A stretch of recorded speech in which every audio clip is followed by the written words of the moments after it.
This episode on voluntary benefits was recorded prior to significant litigation developments. Please listen through to the end of this episode for a brief postscript that addresses this breaking news.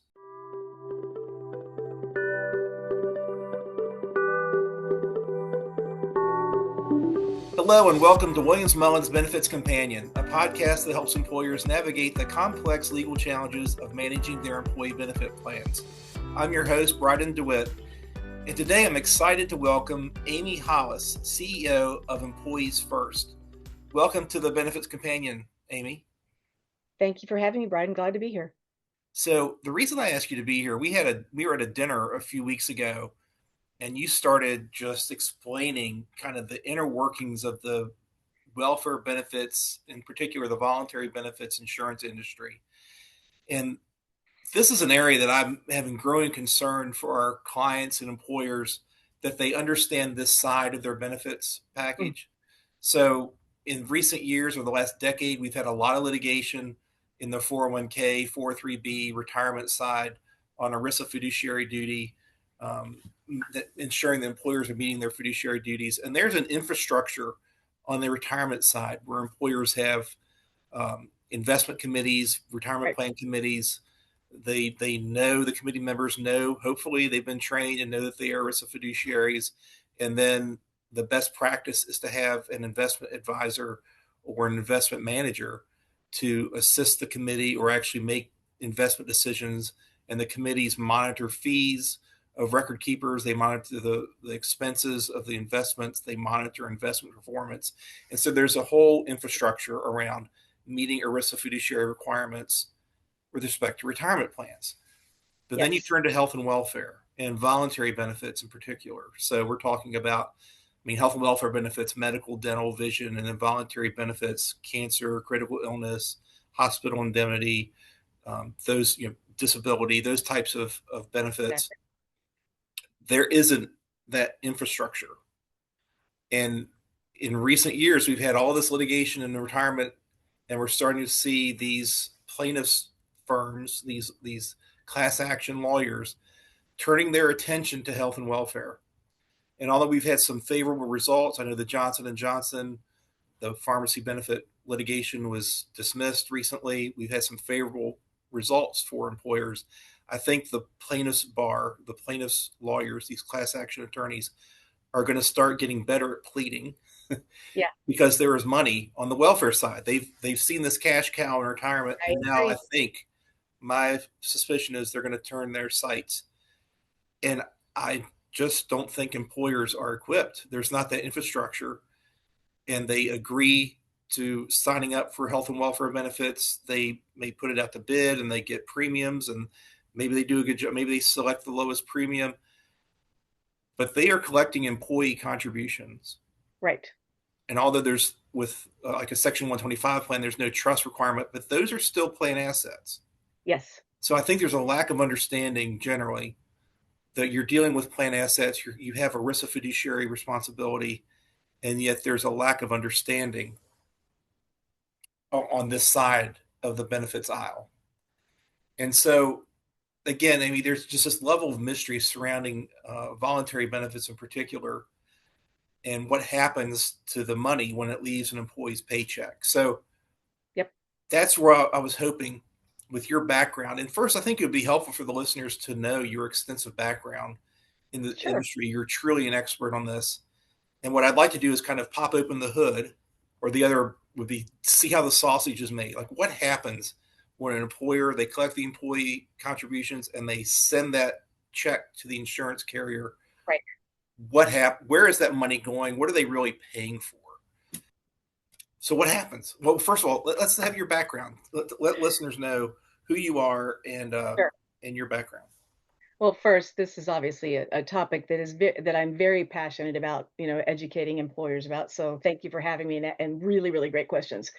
So just to kind of go backwards in time, the genesis of my career started in health cost consulting years ago, more years than I want to admit. And I moved to voluntary benefits late 90s, early 2000s, when trends were flat and things were boring and stuff like that. So, voluntary benefits were emerging because the labor market was really tight.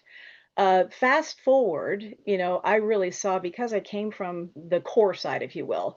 I've always had that perspective or that viewpoint of voluntary benefits, and that hasn't always been the case in the voluntary benefits industry.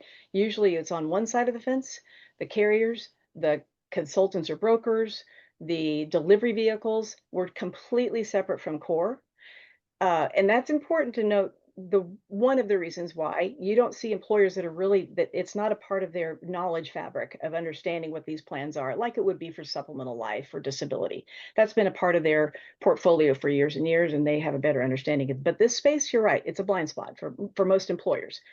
So I actually, launched the practice, the voluntary benefits consulting practice, for what is now Mercer, but back then it was Marsh. And then back in the exchange days, I launched the voluntary benefits practice for, it was called Xerox, Buck, Conduit, whatever the names, the alphabet soup names. But that was back right after ACA passed, and the big consultancies were coming out with their exchange platforms. And so I launched the voluntary benefits practice for that organization to productize, but also to establish the consulting framework for the voluntary benefits inside of the total menu, the benefits menu of the exchanges. And then most recently, it's actually not recent, about 10 years ago, I launched the voluntary benefits practice at Towers Watson, which then became Willis Towers Watson. So I'm a builder, and I've been really passionate about really bringing some integrity to this space that has not historically had that integrity, because there's so much money in it, exactly what you're talking about. So that's kind of my history. And after I left Towers, I did some independent consultancy, and it really have been seeing the problem that you're pointing out in the voluntary benefit space getting worse and worse and worse. And I will tell you why. So that's a bit of my background and kind of where my perspective and my context, and actually have a pretty strong, I would say I play a lawyer on TV sometimes, because I've had to establish the rules of the road with the legal teams within each of those consultancies. So certainly have my very short window of area of expertise around these plans, and particularly in the compliance and the regulatory side, which you are exactly right. And I couldn't emphasize more where I believe that the litigation potential for employers in this space is ripe in the voluntary benefit space, and it's going to be easy to get to, because of what, like you said, once the legal firms find a way to showcase what the problem is that you've articulated, and we're going to actually dig into, you'll see why it's something that you can't put the cat back in that bag, and it's Right. data. And an ERISA fiduciary can't say, well, I didn't understand or no. Well, ERISA holds you to the prudent expert standard. So it's That's not exactly right. the standard of care of a person off the street or a reasonable person. If you're making these decisions, ERISA holds you to the standard of someone who is like you, Right. frankly, is Amy. Like, what would Amy do is really the standard. And some listeners may be saying, well, if voluntary benefits, I've been told those are not subject to ERISA. Why are we Mhm. even talking about ERISA fiduciary duty? That Yeah, can be you true. know better than So I. there's an exception in the regulations if you do not endorse the voluntary benefits as an employer as part of your benefits package, if you're not negotiating group Hmm. premiums, if you're not contributing to the plan. Basically, if all you do is say someone from AFLAC is going to be in the break room and they're handing out booklets and information, and if you want to go talk to them, you can. But if that's what you're doing, then you're not endorsing it. But if you've negotiated as an employer, negotiated the premiums, if you, and I see it all the time, especially when I'm doing due diligence on mergers and acquisitions, where the voluntary benefits are in the benefits guide. Yes. So the benefits guide has, Blue Cross Blue Shield medical and Delta dental, and here's your vision benefit, and then MetLife cancer and or Aflac. Mhm. They Yep. list them as their benefits. If you do that, that alone is endorsing, and it's an That's ERISA. exactly right. Exactly. My concern has always been 5,500s, that you're not filing these plans, 5,500s for the plans, and those can have significant penalties. But now, after talking with you and thinking about this some more, if you, let's just face it, and a lot of employers just say, okay, we give up, we're going to treat them as ERISA plan. They do. They These are do. ERISA plans, right? So that's if the listener's saying, well, I don't think our plans are subject to ERISA, well, you better be sure that you're doing such minimal involvement with the voluntary benefits that you haven't endorsed them. If Right. that's true, then you can listen to this podcast for the entertainment value. But most likely, your plan is subject to ERISA. I mean, And from what I've seen. So I just want to get that clear the yeah, air on and that. most employers are moving in that, they have moved in that direction, and I'll tell you why. These plans, and specifically talking about like the critical illness and the accident and hospital indemnity, there are others, but those are the three that we call supplemental medical, that they used to be individual policies, individual plans offered at the workplace, but individual policies. And they had a tremendous amount of compensation built into the policies because the carrier was trying to mitigate adverse selection and they wanted somebody to sell those policies at the work site, but you couldn't net the compensation out of them because they were individual. They were filed at the state level and you couldn't net them out. So, but they were built initially with these huge amounts of compensation in it. And as a consultant in this space, recognizing that, what we tried to do intentionally was to say, how do we can't net the commissions out of it? How do we leverage and actually have this contribute to an overall plan value in some way, shape, or form? And so the reason why most employers are actually moving towards making them ERISA is because we took the compensation that was baked into these plans that we couldn't used to not be able to net out. And we use that to help offset permissible services for other ERISA plans. But the only way to do that is to call them ERISA and then put them in a wrap within an ERISA plan. So you can use the commissions for their compensation for plan A, B, and C that are ERISA to offset communications, administration, or consulting for plan D, E, and F. And so that actually became a part, and that's a big part of that, of creating that venue to try to create more value from these plans because we recognize the compensation. And, a lot of people were just making money off of that before. But, as the larger consultancies got into this, and part of bringing the integrity of the plans is how do we right size it in a way that we could?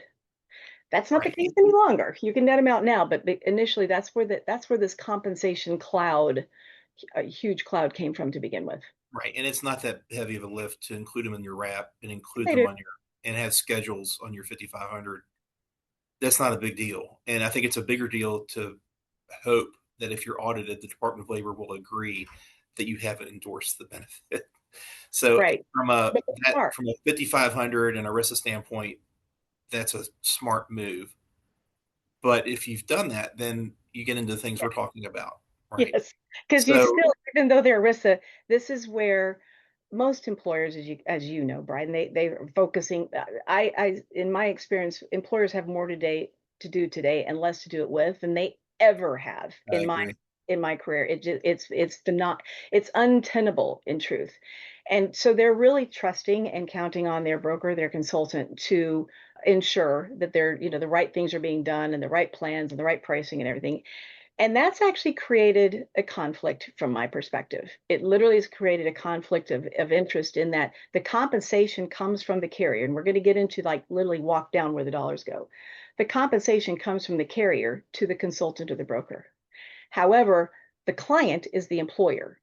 So that sets up, the misaligned incentives from my perspective. And we've seen that play out in the industry where obviously compensation, you've got Wall Street, you've got these big firms looking to build revenue, consulting firms, but it may not be in the best interest of what the employer is or for their employees. And we've seen that very much play out in the industry in a way that it's a fox in the henhouse. And so the problem is there's not it's actually a pretty complex. That's why I had to start these practices, even though so the people on the health and welfare side may have been 10 times smarter than me. Though when you start talking about the voluntary benefits, they glaze over because it's an in-depth, complex industry. And like you were talking about, getting behind the curtain is somebody that actually has to live in that space to understand it and know it. And most consultants that are not in the space don't, and certainly in the employers don't, but they're trusting their brokers or their consultants. And some are really good at that, and there's some that are definitely misbehaving and not putting their clients' interest at the forefront. So that's where this conundrum has come from. If you want to, I go to now, like how this plays out, and literally an entire ecosystem from my chair, from my perspective, is profiting off of to your point, employee payroll deducted after tax dollars, and I call them around the kitchen table dollars, and everybody has forgotten that these are employee dollars, employed by Yeah, the so that's what I really want to get into. So if a person's a vice president of human resources, yes, director of benefits, director of total rewards, and they are signing up for these benefits and they're taking money out of employees' pay. yep, So an employee makes an election, their compensation is reduced, and the check is sent to the carrier. yes. So the checks What from the parent. happens? All right. So how is the Okay, we'll sausage go there. made? What happens next? So the money goes to the carrier, and one of three things will happen to that money. One is claims, and you'll put reserves into that. So it's an insurance company, claims and reserves. Two is their own administrative expenses internally, and that's where there's been a lot of profit historically in the carrier industry. And three is compensation. We'll just to simplify it, those are the three buckets.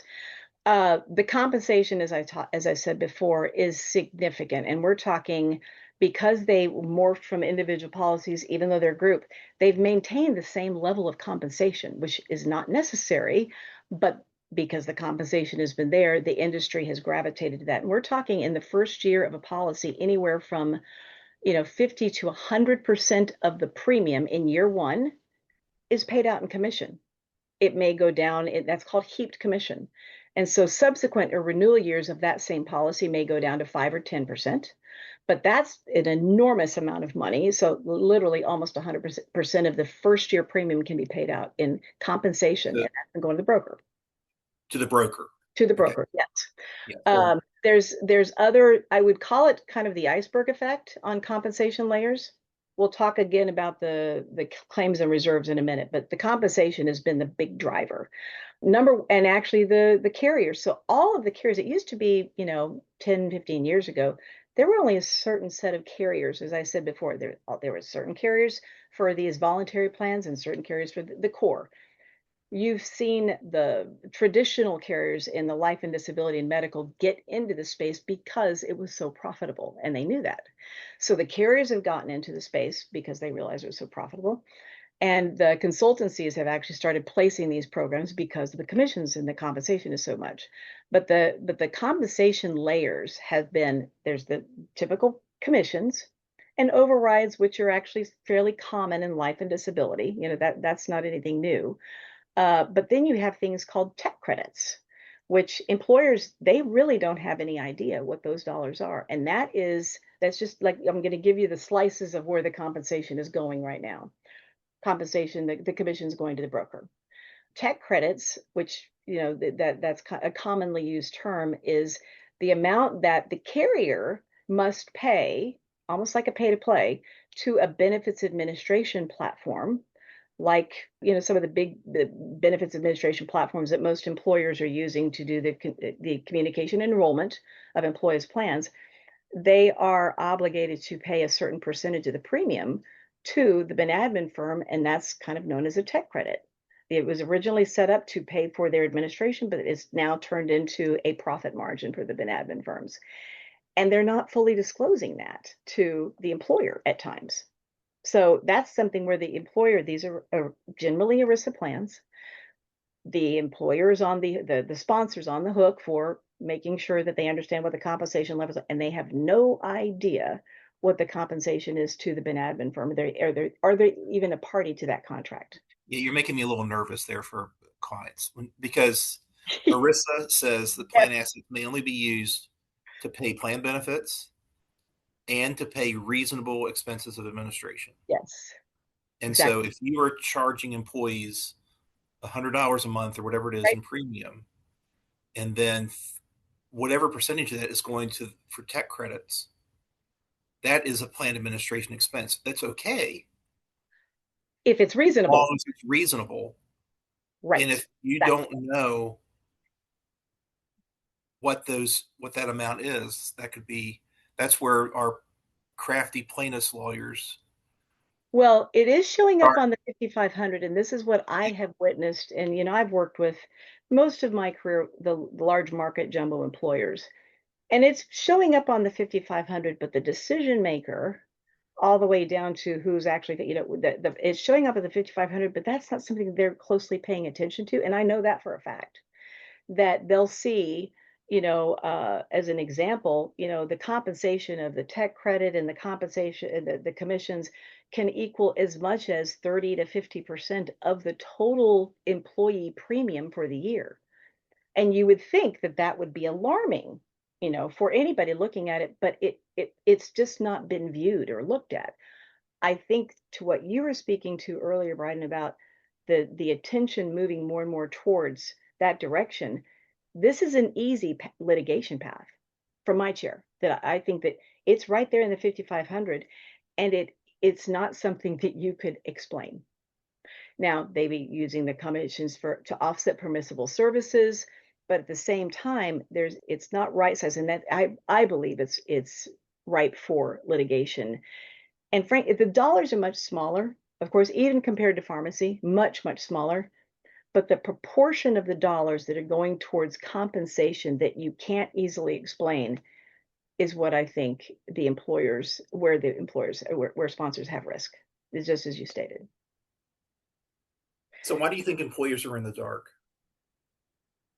I think in part they have been trusting their consultants and their brokers, number one, but they don't understand exactly to your point. It's like they're expected to be the expert in the space, and they're not. And this was the case back in the 401k days. This was where you had committees formed and you had all of this infrastructure that you spoke to because of the litigation that occurred. You put that infrastructure in place. That infrastructure doesn't exist on the health and welfare side of the house, especially for voluntary benefits. And there has not been the incentive for the industry to put that in place because there's too many people making too much money off of it. I will say that, and I'm not going to name any names, but of some consider there's the top 3 or 4 consultancies in the U.S. One of them, over 40% of their top line health and welfare consulting revenue comes from voluntary benefit commissions. Wow. And that's too big of that hits Wall Street big time. So they can't cut their nose off to spite their face. It's And grown into a thing that they can't step away from. do I understand the reason the commissions are so high is because it was originally individual policies Yes. with Mhm. individual employees, which necessarily had high commissions, and that structure has remained in place even though the way these benefits are provided has changed. Yes, and the way they changed really happened around ACA. So it used to be when you had individual policies, it was required what they called a wet signature. You literally had to have a benefit counselor who was licensed and appointed by the carrier explaining the benefit and actually selling the policy to the employee. That happened through what's called enrollment firms. There's a carrier would use an enrollment firm, or broker would use an enrollment firm to communicate these plans. And many of the enrollment firms would say, well, we'll also communicate your core plans and put them on our system. This was actually back before they understood what ERISA meant. And it's like, you're definitely commingling plan assets of an ERISA with not, those that are not deemed as ERISA. But that enrollment firms were communicating all of the benefits because there was so much money in it. It's like, this is how I could get a seat at the table for your employees to be able to sell these products. And so because they were baked into individual policies and use enrollment firms, there would be a split of the commissions to the enrollment, which would have hard dollar expenses going out to all the locations and sitting with 30 minutes with the employees. You don't have to do that anymore with the advent of changing the policy structure to be able to go onto a large benefits administration platform that most employers are using today. But the compensation was still in the plan. It just didn't need to be split with an enrollment firm. So that's where the broker's eyes got really big. And I literally sat back and watched it happen. Was a part of the industry in that. And, even to the point of setting up contracts intentionally to say that, my own firm can collect all the commissions in the world, but they weren't going to book them as revenue until they had an SOW with it, papered it with a fee for service, which gives visibility and the ability for the sponsor to determine, is this an appropriate fee for this service? That's gone away for the most part because employers are now having compensation for their brokers from the insurance companies. And there's not the line of sight, that clear line of sight of how much things are actually costing and what services are actually being provided because they don't have to write the check any longer Mhm. for the services. And so it's evolved into a pretty enormous issue in the, as you pointed out in the beginning. So when I'm thinking about what should employers think about, what's next, I think if you have a retirement plan committee, a fiduciary committee, a benefits committee, the scope of its mandate should be expanded to include health and welfare, voluntary benefits, if it doesn't already. Um, Absolutely. and they need to understand that they have ERISA responsibilities to understand these issues. But beyond that, what do you think an HR director or a benefits committee? Where do they go from here? What should they do? Are there other types of arrangements they should consider?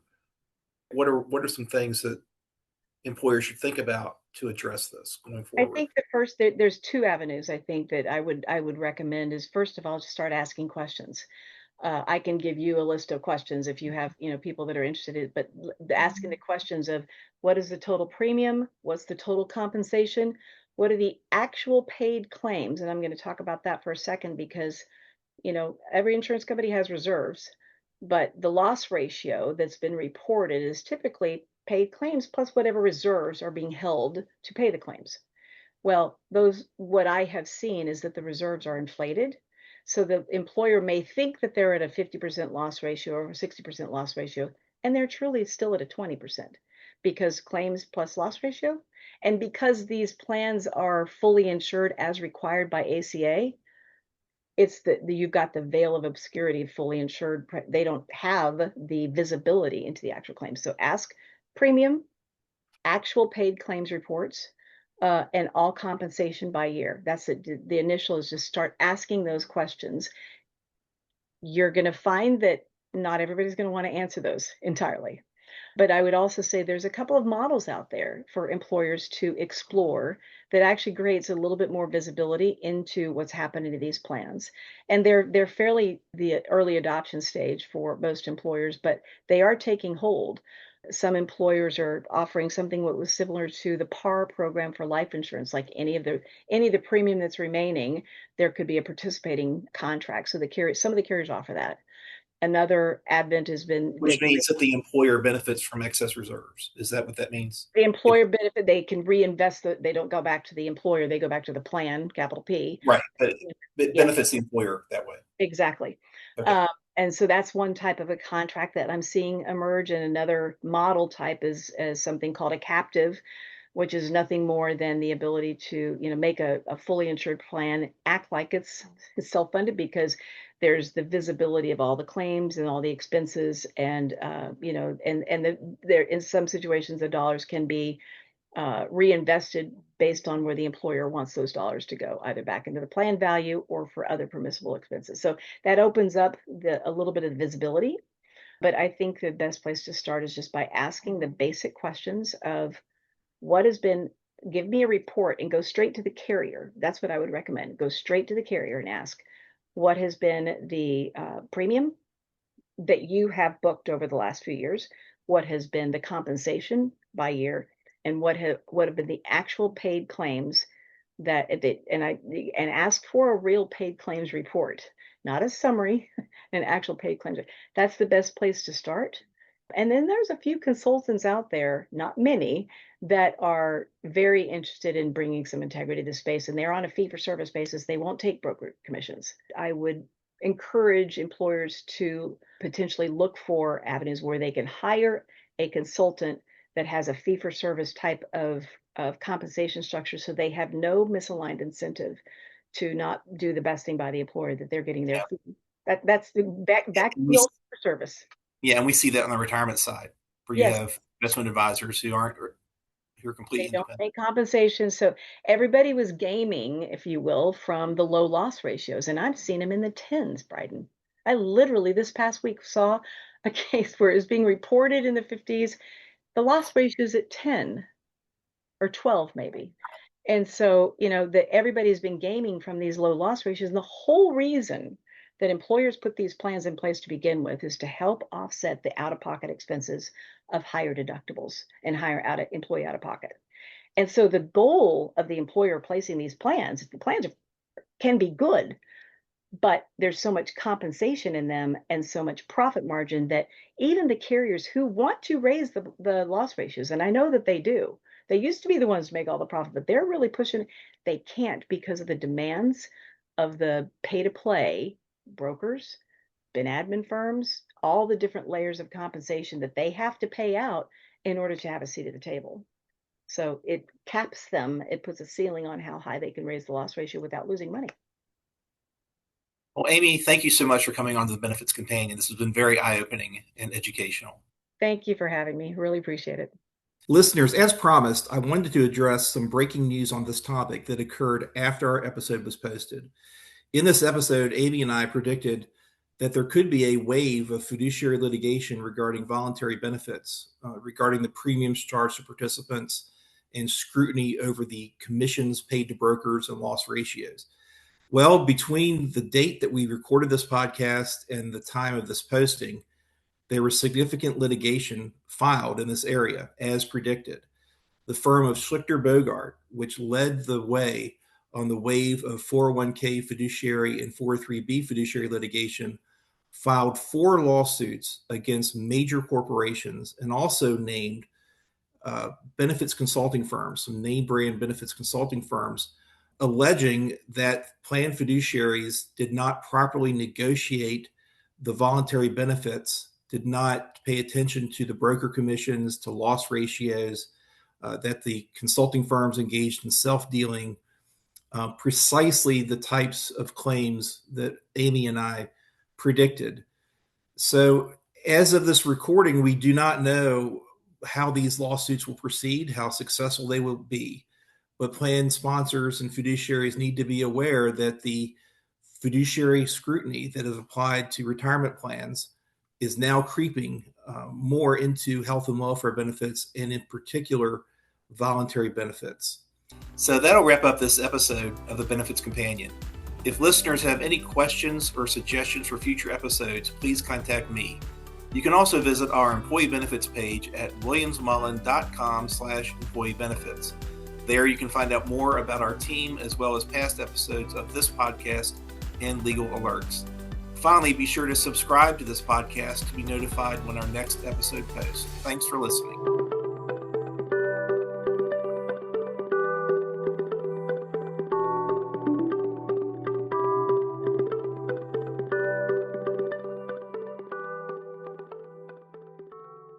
This podcast contains general condensed summaries of actual legal matters, statutes, and opinions for information purposes. It is not meant to be and should not be construed as legal advice. Individuals with particular needs on specific issues should retain our services or the services of other competent counsel.